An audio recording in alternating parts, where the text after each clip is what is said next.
Oke, selamat siang semuanya. Kita start pertemuan selanjutnya. Saya harap kalian udah belajar lebih dari JC minggu lalu, terutama di area praktikal ya, untuk mengelola language model.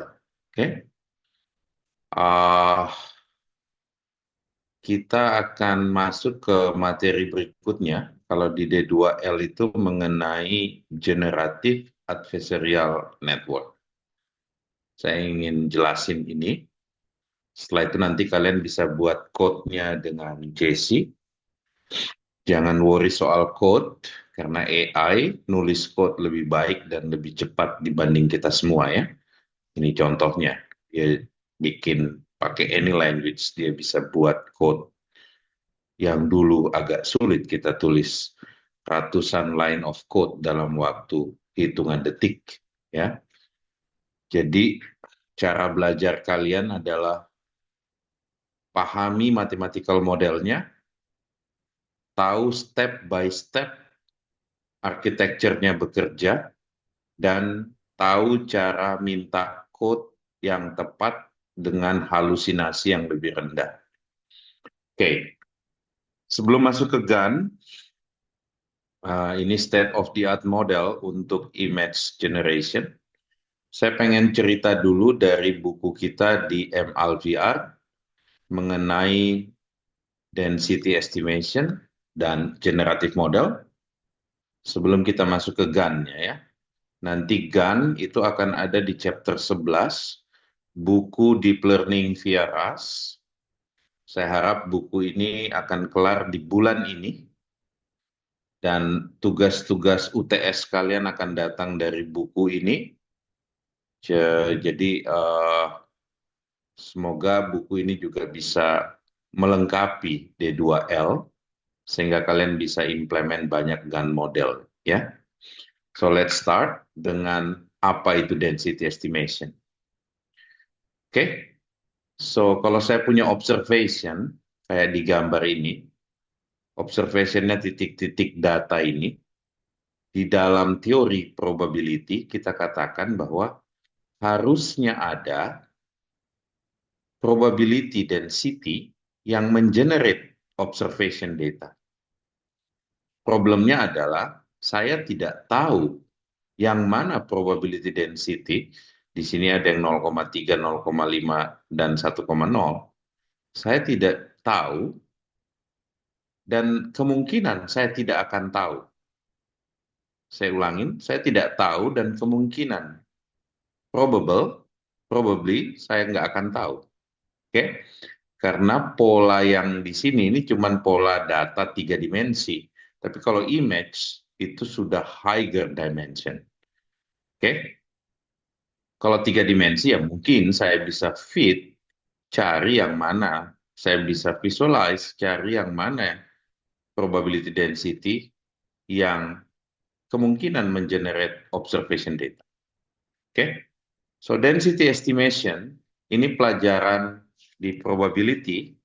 Kalau kalian dalam di probability theory, maka density estimation ini udah puluhan tahun kita pelajarin, ya. So, kenapa dia berhubungan dengan generative model? Idenya simple. Kalau saya tahu, saya bisa estimate probability density yang mengenerate data, maka saya bisa mengenerate new data dari probability density yang saya estimate. Oke? Gimana caranya mengestimate kalau saya punya sampel data? Gimana caranya saya mengestimate probability density yang mengenerate data itu? Kita bisa pakai parametric model. Saya tebak, misalnya, oh mungkin dia Gaussian. Gaussian itu fungsinya seperti ini. Dan sekarang saya pakai maximum likelihood, saya fit supaya parameter Gaussian ini, which is mu dan sigma, itu menghasilkan error paling kecil. Ya, kalau errornya paling kecil, saya asumsikan dia likelihood, dia mendekati. Mungkin seperti ini kalau kita lihat ya. Ini contoh untuk iris dataset. Tapi selain parametrik, apakah ada teknik untuk non-parametric density estimation? Jawabannya ada. Machine learning, dalam machine learning pasti ada parametrik dan non-parametric model ya. Jadi zaman dulu orang bisa pakai parametrik dan non-parametric model. Itu sebagai background bahwa di generative model, kalau saya punya data, misalnya yang warna kuning di sini, maka generative model itu mencoba membuat data baru yang dihasilkan oleh probability density yang mengenerate data, ya. Jadi harus mirip dengan data yang ada. Jadi intinya, kalau di discriminative model kita cuma lakukan klasifikasi atau regresi, itu seperti mencari decision boundary. Tapi di generative model, kalau saya kasih kalian data, bisa nggak kalian bikin data baru, tidak ada di data set, tapi data itu mirip dengan yang ada di data set. Itu problem statement dari generative model yang mungkin disummarize oleh Richard Feynman long time back. Dia bilang, what we cannot create, we do not understand. Richard Feynman ini adalah Nobel Prize in Physics. Jadi dia bilang kalau kita nggak bisa create similar data, then we don't understand. Oke? So zaman dulu orang pakai parametric, non-parametric model. Zaman sekarang orang pakai 3 model yang bisa dibilang state of the art. GAN, hari ini kita akan belajar GAN. Next week kita akan belajar diffusion model. Saya skip variational autoencoder, tapi buat kalian yang tertarik, antara GAN dan VAE, itu kompetisi, tapi bisa dibilang GAN winning over VAE. Tapi ada case di mana VAE punya keunggulan dibanding GAN yang mungkin kalian bisa temukan di bioinformatics atau di bidang-bidang lainnya. Oke? So the good thing di buku MLVR kita ini, kamu dapat code-nya dalam bentuk RAS. Tujuannya supaya kalian bisa jalanin di dalam mesin dengan low level. Tapi code translation saat ini udah sangat mudah ya. Jadi kalau kalian punya code di RAS, minta di Python, kasih contoh RAS-nya, kasih tahu di Python, cari library yang serupa, kalian akan dapetin code Python-nya dengan mudah. Jadi jangan worry soal code. Kalian harus lebih worry di saat kalian tidak ngerti bagaimana code-nya bekerja atau konsep-konsepnya. Oke, saya lanjutkan. So, hari ini kita akan masuk ke GAN. Saya akan pakai dua buku, yang ini D2L. Oke, ini langsung lompat dia. Jadi saya mungkin akan pakai buku kita sendiri, Deep Learning via RAS. Oke, so Richard Feynman bilang gini, kalau saya ngerti, what I cannot create, I do not understand. So let's say kalian punya data sebelah kiri ini di gambar satu. Kalau kalian memang ngerti data kalian, kalian memang ngerti polanya, maka kalian bisa bikin data tambahan. Makanya disebut generative model. Oke? Jadi kalian bisa bikin data tambahan yang tidak ada di dataset, tapi mirip dengan dataset. Bagaimana caranya kita bikin data tidak ada di dataset, tapi mirip dengan dataset? So, Gan bilang, very simple dia bilang. Di sini ada perbandingan antara Phi, Gan, dan lain-lain. Tapi Gan itu mempekerjakan dua neural network. Satu tugasnya mengenerate data tiruan, satu tugasnya mendiskriminate data tiruan. Ini asli atau ini palsu. Oke?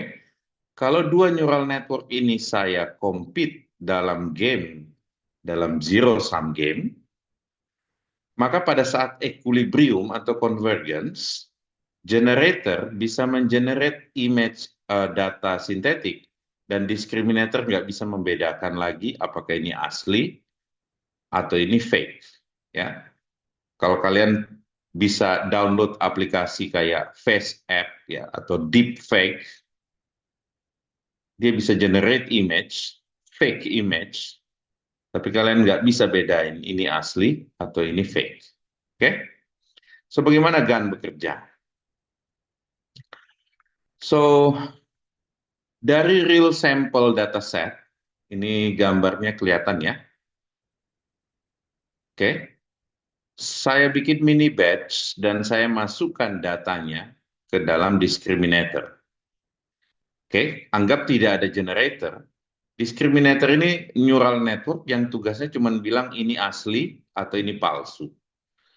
Kalau asli dia bilang satu, kalau palsu dia bilang nol. Oke? Tapi at the same time, saya buat generator.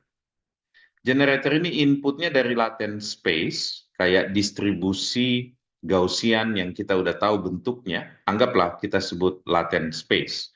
Jadi dia mengenerate sampel data dari suatu distribusi yang sudah diketahui, misalnya Gaussian. Kita sebut latent space. Latent space ini saya kasih noise, masuk ke generator sebagai input dari generator. Generator ini harus bisa bikin fake sampel, dan nanti dimasukkan juga ke discriminator, dan nanti discriminator tugasnya menentukan ini fake atau ini asli. Ya, tentu saja harus di-define objective function-nya supaya discriminator dan generator bisa berfungsi seperti ini. Objective function-nya kita sebut min-max objective function. Kenapa disebut min-max? Oke, karena kalau satu minimize, satu maximize. Kalau kemampuan generator mengenerate image palsu semakin tinggi, makin maksimal, maka kemampuan discriminator membedakan asli atau fake semakin berkurang. Oke, di dalam game teori ini yang kita sebut zero sum game. Oke, kalau saya ubah dalam bentuk matematik, maka ini adalah two-step optimization problem. Minimize terhadap parameter generator, maximize terhadap parameter discriminator, ya. Bentuk objective functionnya seperti ini. By the way, ini adalah expectation value, karena sebenarnya kita nggak pernah berhubungan sama probability density-nya. Kita berhubungan sama sampel datanya. Oke?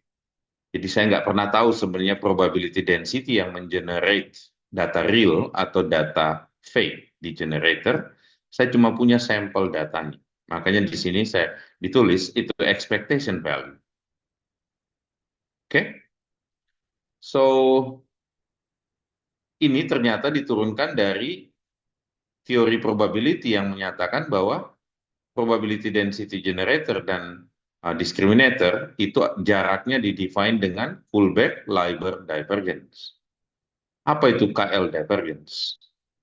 Kalau saya punya dua probability density yang saya tidak tahu, tapi saya punya sampel-sampel yang di-generate oleh dua probability density itu, maka KL divergence bisa mengestimasi jarak dua density tersebut dari sampel-sampelnya.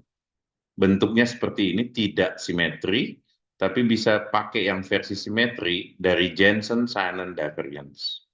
Oke? So, kalau kalian ngerti matematiknya ini, maka kalau kalian buka nanti di animasinya, kalian bisa benar-benar understand how it works. Oke. Saya akan animate diskusi ini supaya kalian bisa benar-benar paham secara konseptual, dan saat JC nunjukin code, kalian nggak shocking. Ya. So let's say saya bikin tulisan UI. Ini titik data dalam dua dimensi. Saya perjelas bahwa tulisannya itu ada polanya ya. Polanya itu kayak tulisan U, oke, dan I. Data pasti ada noise-nya, so don't worry soal noise. Oke, ini yang saya bilang real data. Apa itu real data? Bahwa ini yang data kita observe. Nah, generative model bilang, saya bisa bikin data yang baru tidak ada di sini. Tapi harusnya dia merepresent pola UI. Saya apply. Oke? So, bagaimana generative model bekerja? Pertama, data real yang di sini kita udah punya. Yang dilakukan, prinsip pertama adalah bikin data fake. Tapi gimana caranya saya bikin data fake? Saya pakai neural network yang inputnya dari lower dimension. Kalau di sini 2 dimensi datanya, di realnya, saya bikin noise, single dimension noise. Supaya apa? Supaya saya lowering down dia punya complexity untuk input generator. Mungkin kalian ada yang nanya, kenapa harus pakai noise? Kenapa nggak pakai constant value? Oke? Karena saya pengen nantinya setelah selesai di training, kalau saya kasih nilai random, masuk ke generator, dia akan bikin image atau data. Dalam konteks image, ya dia akan keluarin image. Dalam konteks ini dia cuma keluarin titik. Jadi kalau saya udah training modelnya, saya hapus discriminator, saya cuma punya generator, setiap kali saya kasih random noise dari lower dimension yang kita anggap sebagai manifold, maka dia akan generate data baru, terus-menerus. Oke? Maka prinsip kedua di GAN adalah generate data dari lower dimension manifold yang kita sebut noise di sini. Biasanya di-generate dari Gaussian distribution. Oke? So, waktu pertama antara real sama fake pasti jauh sekali bedanya. Tapi tadi kita udah define bahwa ini min-max. Kalau semakin bagus si generator, semakin jelek si discriminator. Begitupun sebaliknya. Oke? So, ini udah min-max objective function, sehingga di saat saya compete dua neural network ini, saya berharap di kondisi equilibriumnya, generator makin pinter dan discriminator makin confused. Ini asli atau ini fake. Oke? Kalau proses ini saya train dengan epoch yang cukup, kira-kira seperti ini. Gambar sebelah kanan itu ada KL divergence. KL divergence adalah distance of probability dari sampel, dihitung dari sampelnya. Ya, karena yang kita punya di sini cuma sampel datanya. Kita nggak pernah sebenarnya bisa memplot atau visualisasikan probability distribution. Saya cuma punya sampel datanya. So, kalau saya punya dua sampel data, satu real, satu fake, maka jarak probability density yang mengenerate sampel data tersebut, kita sebut KL divergence, kalau dalam teori probability. Kalau kalian belajar teori lain seperti transportation atau uh, kayak Wasserstein ya, itu datang bukan dari probability theory, tapi dari transport teori ya, yang biasa dipakai di ekonomi. So, kalau kalian lihat di sini, tujuan kita mentrain itu adalah bagaimana supaya distance KL divergence itu menjadi kecil antara discriminator dan generator. Oke? Coba lihat gambar yang pink yang dia generate. Ini masih lama nih, dia masih epoch ke-3000. Ya. Dia belum menunjukkan bentuk UI, ya. Tapi kalau kalian punya compute power yang cukup dan waktu yang cukup untuk train, kalian akan lihat nanti bahwa fake sample yang warna ungu itu akan membentuk huruf UI seperti real sample.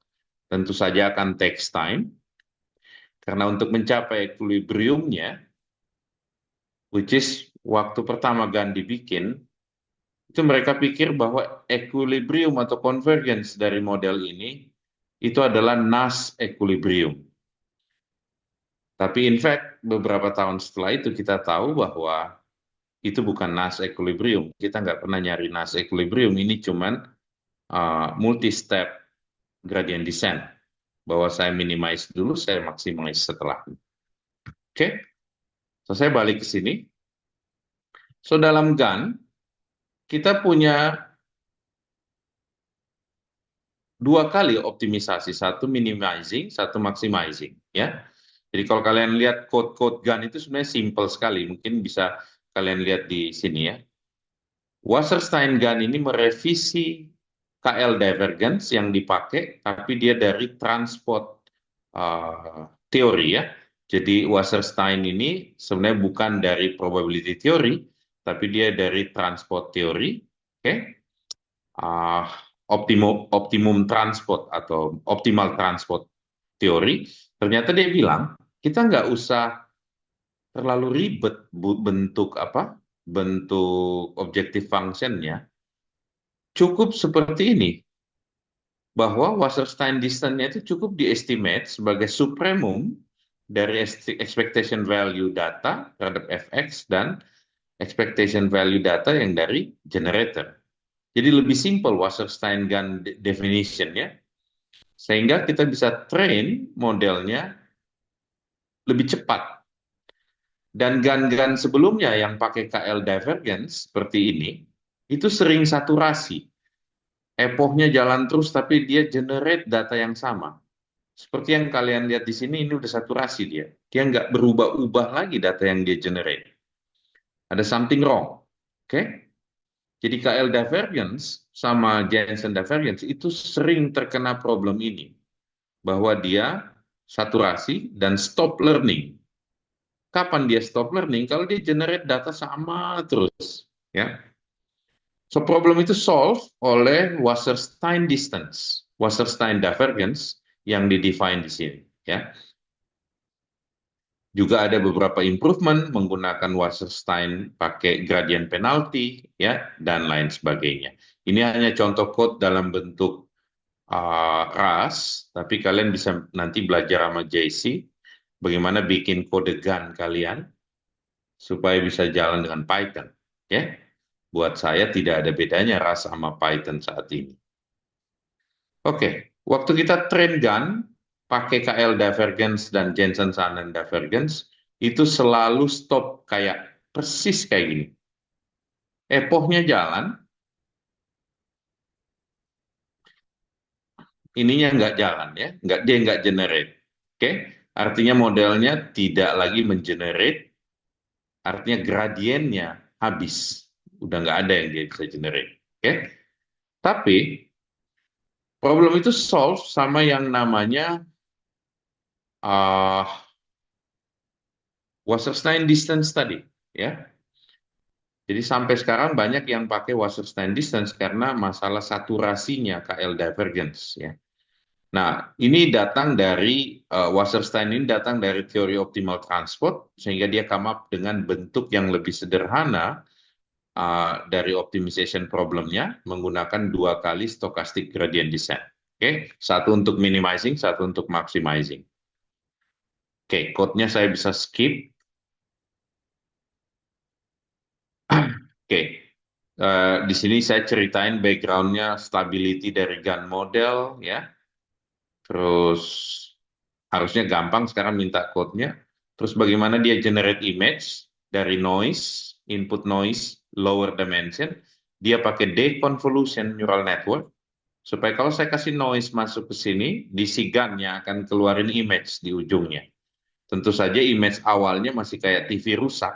Tapi kalau dilatih terus, dia akan bisa mengenerate image seperti binatang, wajah manusia, dan lain-lain. Oke?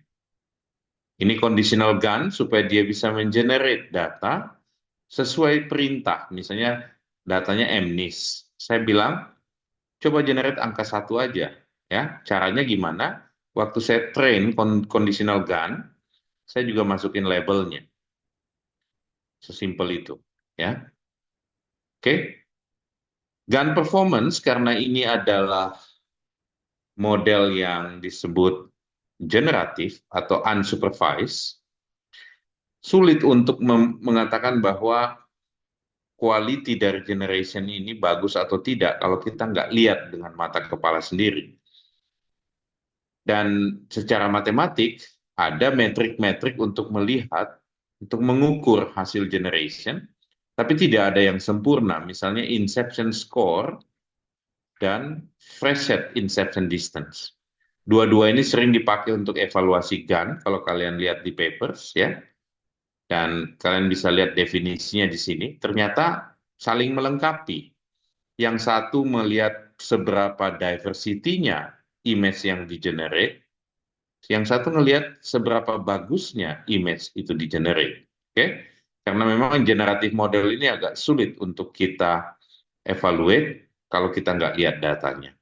Oke, so di chapter 11 buku di LVR yang akan segera kita rilis, itu isinya, which is sebenarnya lebih bagus dibanding buku D2L untuk melengkapi, karena buku D2L ini kalau lihat di chapter GAN-nya, itu ya berhenti di si GAN ya, cuman menambahkan deconvolution network ke dalam generator. Oke, jadi semoga kalian nanti angkatan ini bisa mengimprove buku D2L yang akan jadi standar kita di Departemen Matematik UI. Oke, ini hanya baseline-nya. Saya berharap setiap mahasiswa bisa belajar dari buku ini. Di sini ada prompts-nya dikasih di bawah. Dan kalian bisa membuat buku kalian sendiri sesuai dengan kemampuan matematik atau kemampuan programming kalian. Dan kalian bisa membuat personalized books dari buku yang kita rilis di sini, D2L, dan Deep Learning via RAS. Oke? So, balik ke sini animasinya, karena ini masih train ya, tapi lihat, kalau dia masih mengenerate different data, itu dia masih belajar. Tapi kalau dia seperti tadi, dia tidak mengenerate lagi, dia udah stop ya. Saya coba ganti datanya yang lebih sederhana. Ini cuma satu garis ya. Kita lihat bagaimana prosesnya dan bagaimana KL dan Jensen-Simon divergence-nya.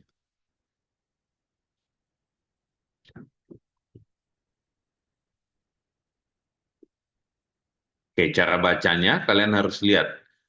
Ada discriminator loss, pasti ada objektifnya discriminator. Di setiap epoch, kita berharap loss-nya berkurang ya. Nah, apa itu KL divergence dan Jensen-Simon divergence? Asumsikan data yang warna hijau digenerate oleh distribusi A dan data yang warna ungu digenerate oleh distribusi B, maka KL divergence itu bentuk asimetrik dari probability distance dari dua distribusi tersebut, A dan B. Sedangkan Jensen-Shannon itu bentuk simetri dari KL divergence. Jadi kalau kita baca grafiknya, kita expect jarak ini mengecil keduanya. Ini bedanya cuma satu simetrik, satu unsimetrik. Oke? Okay? So ini datang dari teori probability yang sekarang udah kita pakai banyak Wasserstein distance dari teori optimal transport. Dan bentuknya udah bukan KL divergence, tapi bentuknya lebih simple, seperti yang kalian lihat tadi di chapter 11 di sini. Oke? Okay? So, mudah-mudahan dalam kuliah-kuliah berikutnya kita bisa improve buku ini berdasarkan pertanyaan kalian, berdasarkan input kalian, supaya setiap tahun buku D2L akan menjadi lebih baik dan menjadi standar pendidikan kita di UI, terutama di Fakultas Matematik ini. Oke, so application of GAN di mana-mana ya, bukan cuma untuk bikin image yang sering kita lihat di internet, tapi bayangkan anomaly detection misalnya. Kebayang nggak bahwa kalau saya bilang data anomali itu selalu lebih sedikit dibanding data normal, maka saya bilang saya bisa pakai GAN untuk mengestimate density yang mengenerate data normal karena datanya cukup banyak. Dan kalau saya dapat density estimation-nya, saya akan compare kalau ada data baru, apakah ini anomali atau ini jauh dari distribusi yang mengenerate data normal. Oke? Okay? So dalam anomaly detection, baik itu di fraud detection di financial industry atau cyber security, banyak yang pakai GAN. Bikin music, creative AI, kayak music composition, okay? Literature generation, art generation. bikin image, udah pasti, ya. Bagaimana dengan bioinformatik kayak drug discovery dan healthcare? Banyak sekali paper di situ. Kalian bisa ambil jadi topik penelitian kalian, misalnya, apakah dengan GAN dia bisa mempredik misalnya protein folding, kayak model-model seperti AlphaFold dan lain-lain. So, banyak topik-topik yang menarik termasuk style transfer dan lain-lain yang bisa kalian explore. Saya harap kuliah singkat ini mengenai GAN itu bisa membuka uh, sudut pandang kalian bahwa selain diskriminatif model, kita juga sudah punya mature generative model yang bisa digunakan untuk mengenerate data. Selain GAN, ada diffusion model yang akan kita bahas minggu depan. Tapi kalau lihat di generative model, sebenarnya ada diffusion dan ada energy based model yang dulu dipropos oleh chief scientist-nya uh, Meta, Yan LeCun. Ini juga menarik untuk kita explore. Oke, okay? So that's it untuk hari ini. Silakan main-main dengan Gun Playground, baca-baca D2L-nya sambil menunggu buku di LVR kita.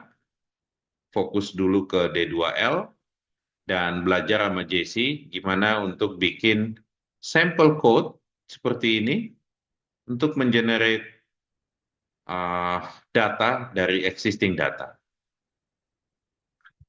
Oke, sebelum saya serahkan ke Jesse, ada yang mau bertanya? Silakan.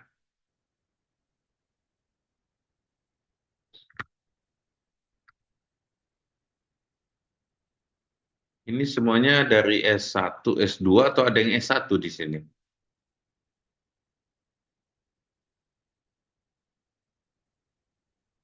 Ada yang S1, Pak. Ada ya? So far masih bisa mengikuti apa yang saya ceritain? Atau saya terlalu cepat? Masih bisa, Pak.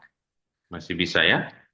So, Ya. kalau semuanya bisa, nanti sebenarnya semuanya dirangkum di TensorFlow Playground tadi, namanya GunLab ya. Kalian buka GunLab, bayangkan generatornya, discriminatornya, arsitekturnya beda-beda, di paper pasti beda-beda ya, dia pakai gimana arsitektur generator dan discriminator, tapi konsepnya sesederhana itu bahwa kita mengcompete, mengadu dua neural network dalam satu gamifikasi menggunakan zero sum game dengan objektif min max sampai dia converge, dan waktu dia converge generator bisa mengenerate almost real data baru yang nggak ada di dataset, dan discriminator udah confused ngeluarin angka 0,5 terus karena dia udah bingung ini sebenarnya asli atau palsu. Oke, dapatkan konsepnya dengan jelas sehingga code tidak menjadi masalah. Kalian bisa minta code dalam Python pakai PyTorch, karena PyTorch-nya juga sudah ada dalam Rust dan C++. Kalian bisa bilang transfer code Python ini menggunakan C++ PyTorch. Atau kalian bilang transfer code Python ini menjadi Rust menggunakan PyTorch versi Rust. Di masa kalian nanti, programming language nggak ada isu. Di masa kalian nanti, beberapa bulan ke depan dari sekarang mungkin, GPT-5 itu kemampuan code-nya udah sangat baik. Jadi jangan worry soal code. Worry kalau kalian nggak ngerti mathematical model di dalamnya, sampai kalian nggak bisa meminta code. Ya, oke, so that's it dari saya. Silakan lanjut dengan Jesse, belajar implement GAN yang sederhana. Misalnya kalian mau bikin GAN MNIST, bikin data MNIST atau apa, silakan dicoba-coba ya. Biarkan AI yang code buat kalian, kalian yang perintah AI-nya untuk code. Silakan Jesse. Oke, Bapak. Terima kasih. Uh, Oke, selamat siang semuanya. Selamat datang di sesi praktikal untuk perkuliahan minggu ini. Untuk sekarang seperti biasa kita bakal coba langsung nyoba implementasi ya. Secara sederhananya aja, gimana sih kok kira-kira untuk arsitektur GAN dalam implementasinya seperti apa? Share screen dahulu. Oke. Oke. Seperti biasa, kita bakal coba langsung run kodenya menggunakan Google Colab dan juga pasti bantuan ChatGPT. Nah, untuk gun ini tadi yang udah jelasin nama Prisma juga ya. Jadi dia pakai dua model. Jadi dia ada untuk namanya uh, untuk diskriminator dan juga generatornya. Jadi dia saling belajar di satu sama lain ya jatuhnya. Nah, untuk implementasinya, kalau udah dibuka juga ya antara ChatGPT dan juga uh, Google Colab-nya, kita bisa langsung prompting aja. Mungkin untuk yang pertama kita pengen tahu dulu ya, untuk implementasinya bakal kayak gimana. Kita minta ChatGPT aja misalnya, hmm, show me the steps of creating, sorry, of in, jangan gimana, of the architecture of GAN misalnya. Nah, jadi dia ada generator di inputnya dia tadi nerima random noise, terus dia tugasnya itu untuk nge-generate synthetic data gitu. Nah, outputnya nanti dia ngebuat dari random noise ini, jadi dia bisa ngebuat some random fake image gitu. Nah, di sini juga yang kedua ada nama discriminator. Nah, dari discriminator ini dia nerima real datanya atau data aslinya. Nah, tugasnya discriminator ini apa? Yaitu gunanya tadi untuk ngebandingin gitu. Itu dia ngecek nih data yang dia dapetin apakah dia asli apa yang palsu. Kalau satu asli, kalau zero false. Nah, eh, semakin bagus data yang di-generate oleh generator, itu semakin susah untuk diskriminator bisa bedain antara real data atau fake data. Nah, semakin dia nggak bisa ngebedain, semakin bagus pula hasil dari generatornya. Maksudnya seperti itu. Jatuhnya kayak diskriminator ini kayak polisi aja gitu. Eh, Bedain fake ID atau real ID, semakin bagus yang ngebuat, berarti dia semakin bagus. Semakin susah diskriminator dia ngebedain polisinya gitu. Nanti ini mungkin ada training proses juga, nanti dia nge-update di bagian diskriminator dan juga di bagian generatornya. Nah, ini udah mathematicals-nya dan mungkin ada beberapa optimization-nya. Nah, sekarang kita bakal coba buat sederhana menggunakan datasetnya MNIST. So for pertama-tama kita minta aja dulu uh, I'll write the code to uh, load MNIST dataset in Google Colab. Nah, oke, dia udah coba generate kodenya. Kita coba run aja.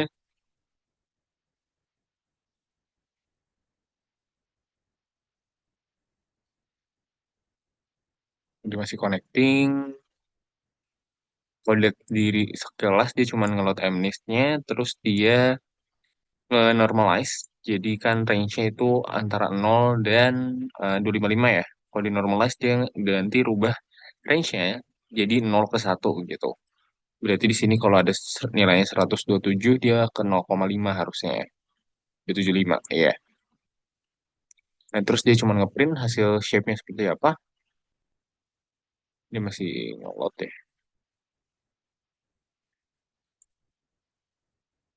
Oke, dia coba download datanya dulu.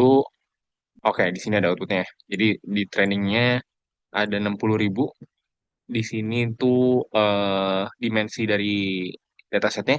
Jadi dia 28 kali 28. Coba kita minta show beberapa dulu ya.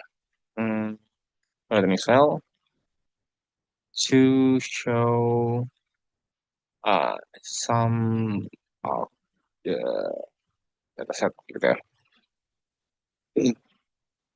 Jadi coba upload beberapa.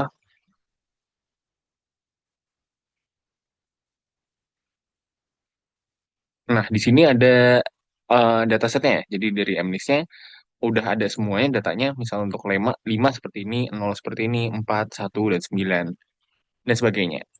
Nah, eh, goal kita itu bisa ngebuat suatu model yang bisa ngebuat sintetis data tanpa yang ada di dalam dataset.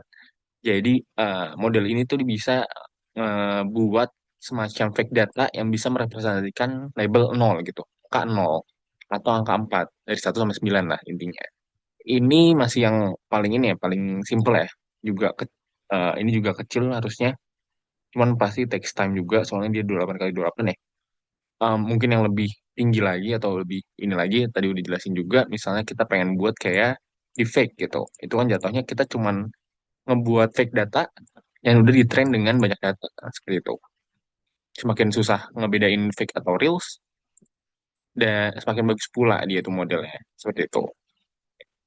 Nah, untuk kode selanjutnya setelah kita ini kita bisa langsung buat model-modelnya ya. Jadi untuk model pertama berarti kita coba buat generatornya dulu ya. Kita minta ChatGPT, write a new cell, ini Google Colab to implement gitu ya. Implement uh, generator part of gun gitu ya. Biar coba kita generatornya dulu tampilan seperti apa. Of gun using TensorFlow. Jadi kita coba ya. TensorFlow. Nah, dia coba build generatornya. Di sini ada layer-layernya ya. Ada uh, layer sedance-nya, terus Terli Kirilu, berapa sekitar ada 4 layer berarti ya. Dense, dense, dense, dan terakhir itu output layernya. Dia nge-adjust juga, atau kita pakai MNIST jadi 28 di ininya, dan dia coba nge-build generatornya. Dan coba dia show, sorry, coba dia show summary-nya dari model ini, model generatornya. Oke, sini dia udah membuat ya. Jadi ada beberapa layer, uh, out, output dan juga parametersnya apa aja. Di sini banyaknya dia pakai Ligrelo. Terus total parametersnya segini, trainable-nya segini, dan juga trainable parameter segini. Jadi ini simple aja gitu ya. Simple dari sebuah generator model yang bisa nge-generate dari random noise. Nah, terus dari sini, sorry, selanjutnya kita coba nge-define buat yang kedua tadi ini ya. Oh ya, aku coba share juga ininya biar bisa dicoba untuk steps-nya buat nge-load MNIST.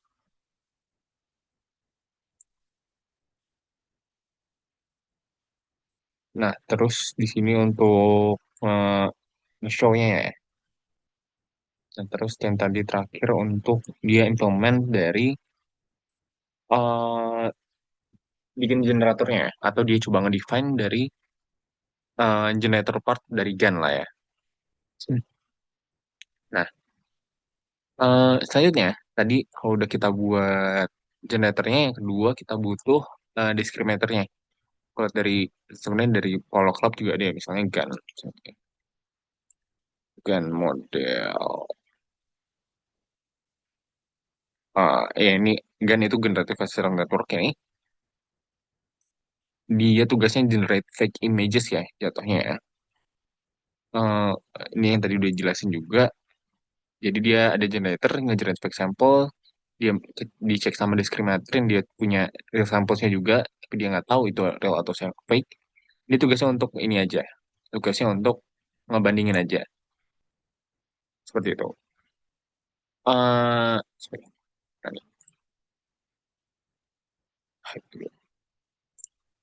Nah, terus coba kita lanjut deh, implement dari sisi eh apa tadi namanya? Discriminator, sorry. Discriminator dari GAN. Kita minta write cell to implement the discriminator discriminator part of GAN model. Nah, kita coba gimana dia buat discriminatornya. Dia mirip-mirip ya. Di discriminator modelnya dari teras, dan terus dia coba nge-flatten ada beberapa layers ya. Jadi ada dense layer, pakai Liquid Relay juga, dense, terakhir ada output layer. Nah, terus dia outputnya itu pakai single neuron. Jadi dia cuma bisa binary result ya. Jadi antara real or fake, zero or ones. Tadi udah dijelasin juga. Dan di sini set image shape-nya udah kayak gini ya. Jadi 28 kali 28 itu XY-nya. Sedangkan satu ini dia itu karena hitam putih ya. Jadi dia cuma satu inilah, satu channel. Bisa copy aja dulu. Kita coba build model diskriminatornya. Nah, di sini juga udah tampil ya. Untuk penjelasan dari atau summary-nya dari model yang kita buat untuk sebagai discriminator modelnya. Nah, tugasnya harusnya dia nanti untuk eh, ngebandingin tadi ya, apakah ini real or fake. Oke, kalau udah copy this prompt, sorry, hmm, oh ini dia.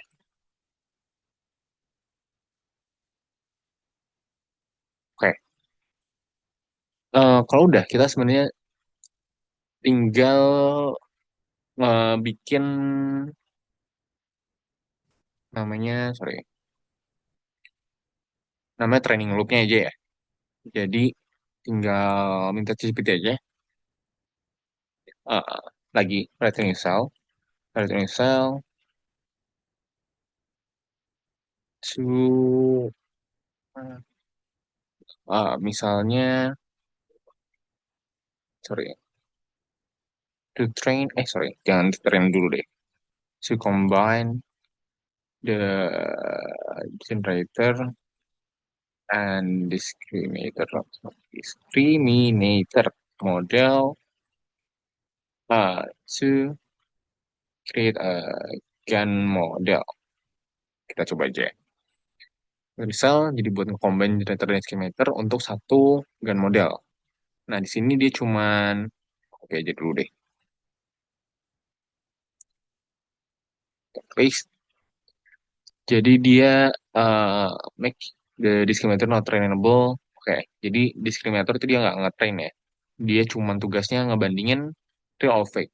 Terus di sini input tegan, latent factor tadi yang dijelasin juga ada latent factor di sini ya, latent space ini sebagai random noise-nya. Terus dia coba nge-generate fake images dari generator. Nah, dicek validitasnya dari discriminator fake image yang di-generate oleh generator tadi. Nah, terus create gen modelnya dari model dan juga model ini dari mana ya? Oh, dari Keras.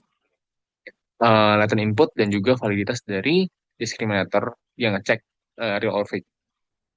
Terus dia coba nge-build dan summary seperti ini. Jadi ada dua layer aja, jadi ada input, terus dia masuk ke generator dan juga masuk ke discriminator. Nah, kalau udah kita bisa masuk baru ke coba training loop-nya ya. Kita misal seperti biasa to train uh, the model with previous MNIST dataset. Nah, kita coba. Nah, di sini dia ngeset hyperparameter itu epoxnya ada 10.000 dengan base size-nya 64 dan sampel intervalnya 1.000. Ini tadi untuk randomize-nya dan dia pakai optimizer-nya kebetulan di sini pakai Adam ya. Sebenarnya banyak optimizer, jadi kalian bisa coba-coba juga pastinya. Dan ini untuk hyperparameters tentunya bisa di-adjust. Dan ke bawah ini dia cuman bikin training loop-nya ya. Jadi valid labels-nya dia set, training epoch-nya dia set, dicoba buat generate. Terus dia juga ngitung loss function-nya. Jadi semakin kecil dia harusnya semakin ini ya. Nah, di sini juga train generatornya. Nah, di akhir dia coba ngetrain. Dia coba compile dulu, terus terakhir di train datanya. Kita coba run aja. Sorry. Oke, ini dia coba. Hmm.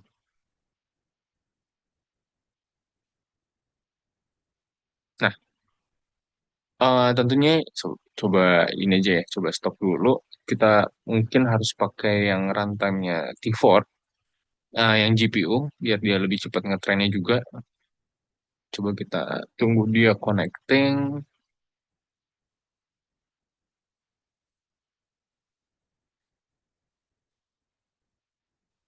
Oke, connected. Kita coba run all lagi aja dulu.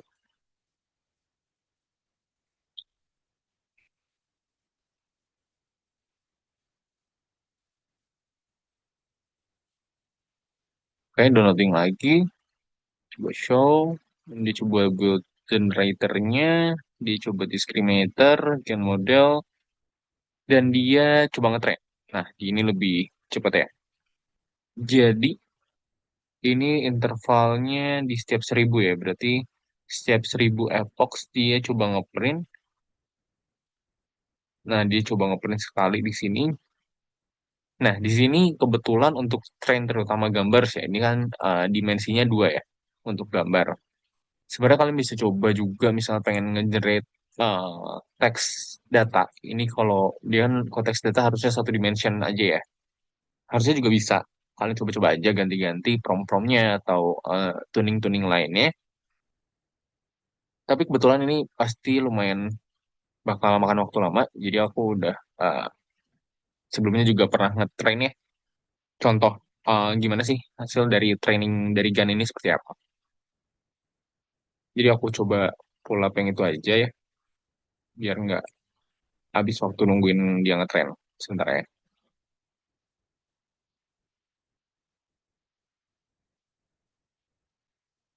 Oke. Nah, di sini intinya juga sama. Dia coba nge-load MNIST dataset. Ini coba nge-print dataset aja sih. Cuma nge-show isinya itu apa. Jadi antara 0 sampai 1. Ini karena ujung-ujungnya, ujung dari matriks gambarnya dia cuma 0. Karena ujung-ujungnya hitam. Sama aja dia nge-plot, nge-define model generatornya, discriminatornya, dia build. Terus di sini coba nge-load MNIST datasnya. Sorry. Dan terakhir dia coba nge-training loop-nya. Ada training loop-nya.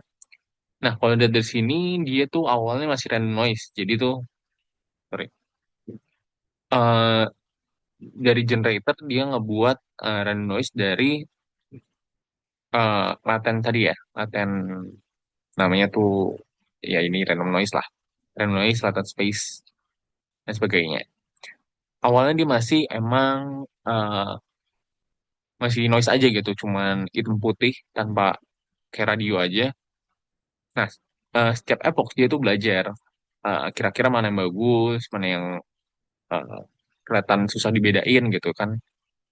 Kalau lihat dari sini, nah di sini dia belajar, makin lama tuh dia makin apa ya, makin jelas gitu, makin membentuk nge-represent data MNIST aslinya. Kayak ini kelihatan kayak angka 3 gitu, 9, 6 mungkin ya, 4. Nah, itu dia berawal dari random noise. Nah, dia itu belajar dari pas ngecek diskriminator nih, misalnya udah makin deket nih, misalnya 0 ya. Diskriminator tuh hampir, makin susah untuk membedain apakah uh, ini fake atau ini real gitu kan. Nah, semakin susah dia tuh ngasih feedback positif ke generatornya untuk membuat mirip-mirip kayak gini lah. Tapi coba ditambah noise lain seperti itu. Terus kita coba lagi di step-step selanjutnya. Dari sini ya udah makin bagus lagi ya. Ini angka 9, 93, 93, 0, 77 gitu. Dia coba generate lebih bagus lagi. Terus kita coba lagi cari step selanjutnya. Nah, ini juga lebih kelihatan ya, lebih represent juga. Dia cuma belajar dari datasetnya tadi, jadi kita bisa coba generate data, eh, fake data tanpa harus ngebuat sendiri gitu ya. Kalau di agak ke bawah aja ya. Nah, pokoknya in the end, kalau pengen lihat ya, Ini ada hasilnya ya, selain itu kan. Noise-nya seperti apa? Nah, dari model itu kita coba eh, nge-generate image baru gitu. Dari yang belum ada di dataset sama sekali. Nah, ini ada beberapa contoh hasil dia coba generate-nya. Ini coba dia yang ngecoba nge-generate angka 9, coba nge-generate angka 1, angka 0, angka berapa nih? 8 harusnya ya. 7, 5, dan sebagainya. Nah, ini hasil dari eh dia nge-generate gambar atau niru ya, jatuhnya. Niruin data yang ada di dataset. Seperti itu. Nah, ini semua gambar-gambar di sini itu nggak ada di datasetnya. Jadi emang semuanya generated fake data. Tapi dia coba sebisa mungkin untuk ngetrain sehingga mirip. Seperti itu aja. Nah, ini juga ada beberapa function untuk ngecek uh, akurasinya. Karena tadi yang udah dijelasin juga kalau ngecek akurasi kayak gini pasti susah. Kayak harus kecuali dilihat satu-satu. Kayak ini nol bagus. Ini angka beberapa misalnya masih kurang gitu kan, masih susah matriksnya untuk dicek. Nah, salah satunya itu ada FID namanya. Untuk model yang ini namanya Freshet Inception Distance. Ada beberapa matriksnya jadi bisa kelihatan seperti itu. Inception Score, terus ada banyak lah. Nah, ini juga contohnya untuk memplotnya tadi. Nah, mungkin itu aja untuk contoh yang masing-masing ngetren ya. Untuk contoh implementasi dari GAN, kalian bisa coba-coba juga eh, untuk seperti implementasi seperti apa. eh Mungkin sebelum ditutup, apakah ada yang mau bertanya terlebih dahulu tentang GAN ini?